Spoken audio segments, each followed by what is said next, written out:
Shalom, shalom, Israel. First and foremost, I want to give all honor, glory, and praise unto YAHAWAH, YAHAWASHI, Hashem, Rakwak, Kodash. Double honors to the elders and apostles of Great Millstone. Shalom to the mighty Akim, Wakwathim, who are diligently waiting to be delivered from this final captivity. This brother Kawakab coming at you with no lesson.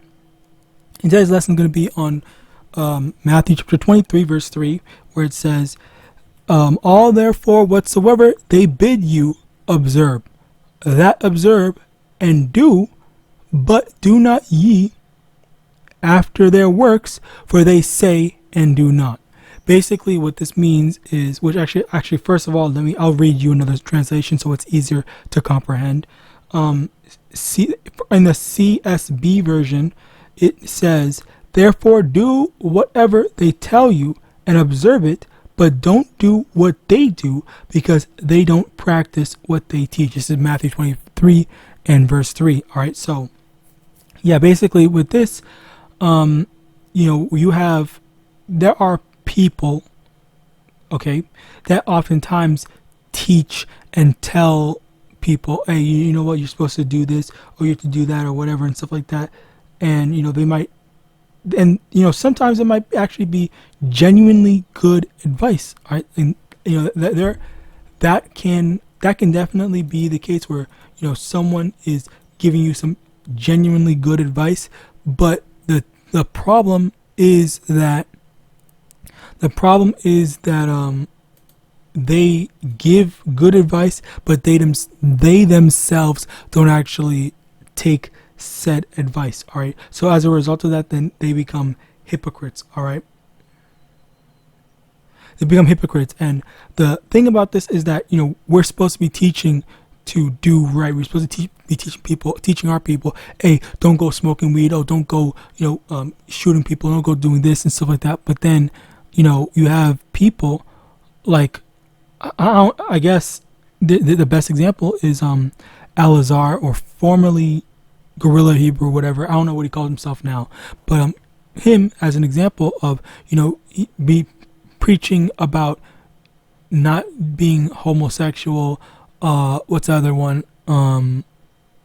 Not being homosexual. There's also not.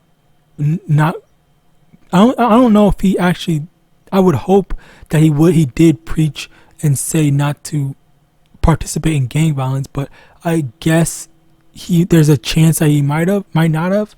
But yeah, like these are these things where he's over. I don't know if he was into gang violence. I think he stopped, but he is over here going on podcasts and saying, oh yeah, I'm a Hoover, whatever, or I'm a Hoover. Basically claiming a gang and stuff like that, which goes like, why would you, if you are trying to tell your people to repent, why are you over here acting as if it is a cool, or it's a hip thing, or it's something to be proud of, to be affiliated with a gang? Number one. Number two, he actively knew that he was actively participating while he was going out and preaching, apparently, in some homosexual acts. And as a result of that, he was like, and also not just homosexual, it was some other stuff as well.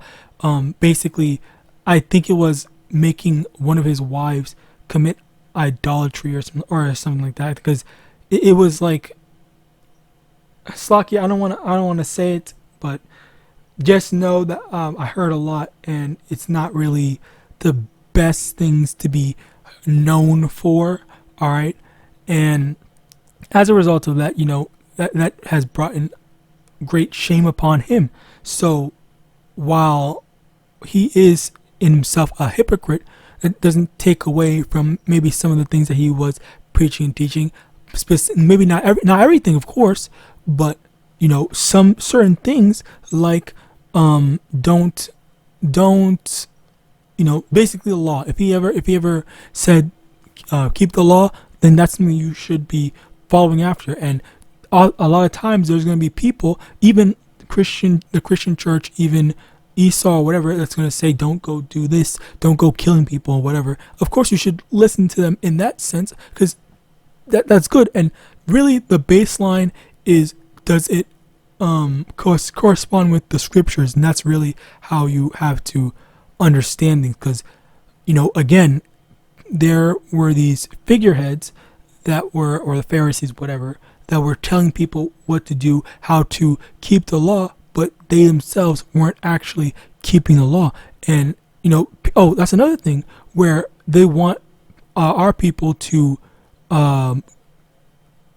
provide money, give up all their wealth, give up all their riches and stuff like that, so that people, so that oh yeah, this is for the good, this is for God, whatever. But they would not be doing the exact same thing. All right, they're very stingy with their money. All right.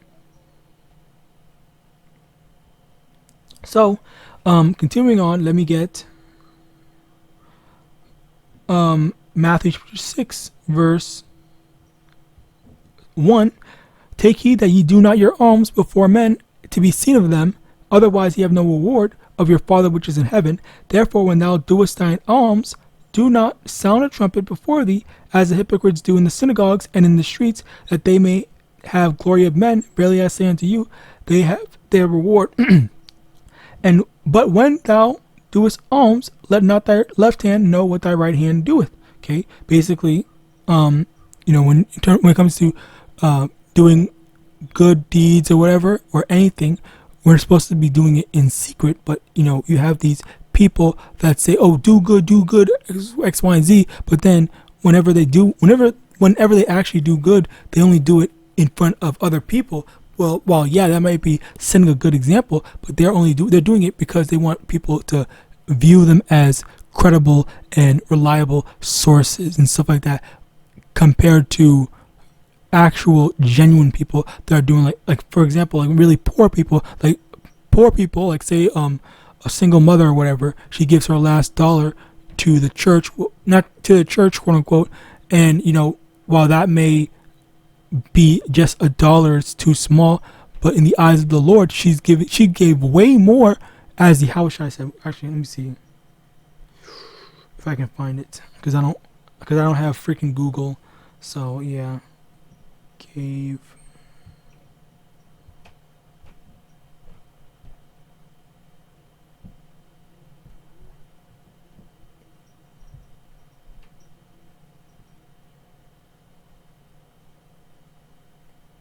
Bear with me one moment.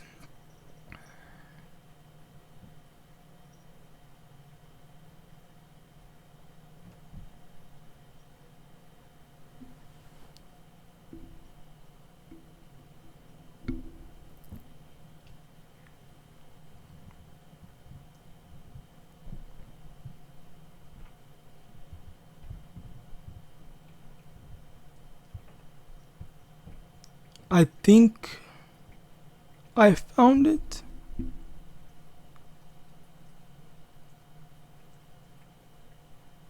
I'm gonna try one more time, Slakia, and then.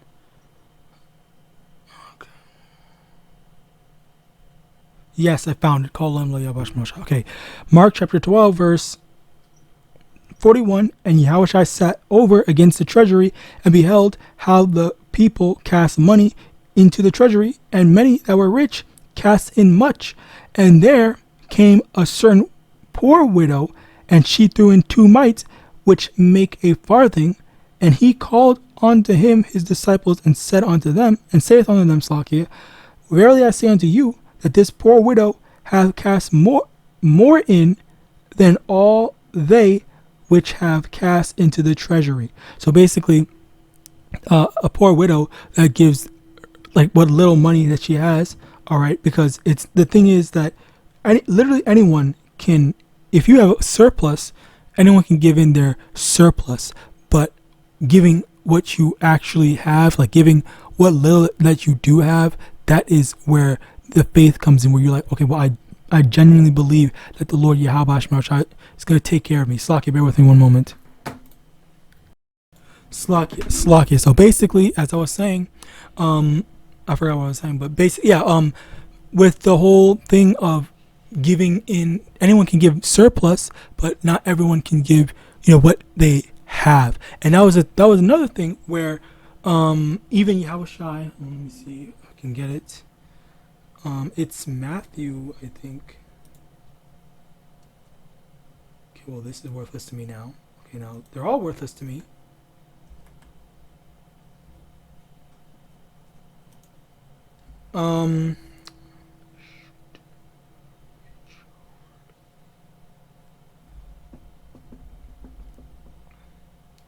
Matthew chapter 19, verse 20. The young man said unto him, All these things have I kept from my youth up. What lack I yet? Yahawashi said unto him, If thou wilt be perfect, go and sell that thou hast, and give to the poor, and thou shalt have treasure in heaven, and come and follow me. But when the young man heard that saying, he went away sorrowful, for he had great possessions. So that's basically, well, actually, let's finish it off. Verse 23. Then said Yahawashi unto his disciples, Verily I say unto you, that a rich man shall hardly enter into the kingdom of heaven. And this is the issue where, because people are so attached to their belongings, to their possessions, they don't want to let go. They don't want to give that up. So as a result of that, it's like, oh, well, I have all this money, I have all these things, I don't want to give it up, I want to just keep on going, and I want to serve two masters and stuff like that. Well, you can't do that. You can't serve two masters, because that's not how things work. You have to focus on, okay, just YAHAWASHI. You have to be able to give up for the sake of YAHAWAH. All right, so these are some things to really remember and to understand that, yeah, this is what we are looking for. This is what our aim is. This is what our goal. All of our eggs are in the basket of YAHAWASHI, as a reference to in Matthew chapter 6, verse 19 to 21. All right. So with that, I pray this lesson was edifying. I want to give all honor, glory, and praise unto YAHAWAH, BaHashem, YAHAWASHI, BaHashem, Rakwa, Quadash, double honor to the elders and apostles, great millstone of Bible, and Shalom.